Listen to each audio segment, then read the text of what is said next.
বহু প্রতীক্ষার অবসান ঘটিয়ে অবশেষে আমরা সপরিবারে বেরিয়ে পড়লাম তারাপীঠে মা তারার দর্শন করতে। 9ই জুন সকাল 9টার কুলিক এক্সপ্রেসে চেপে আমরা পৌঁছে যাই রামপুরহাট স্টেশন। সেখান থেকে একটা অটো বুক করে আমরা চলে আসি আমাদের লজ যোগমায়াতে। এতটাই অসহ্য গরম ছিল যে রুম থেকে বেরোতেই ইচ্ছে করছিল না।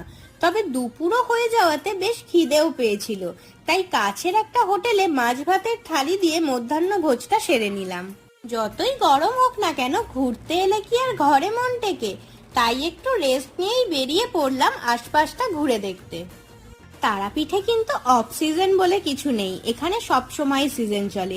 এই প্রচন্ড গরমেও কত মানুষের সমাবেশ। মানুষের ভিড় ঠেলে আমরা চলে আসি তারাপীঠ মহাশ্মশানে।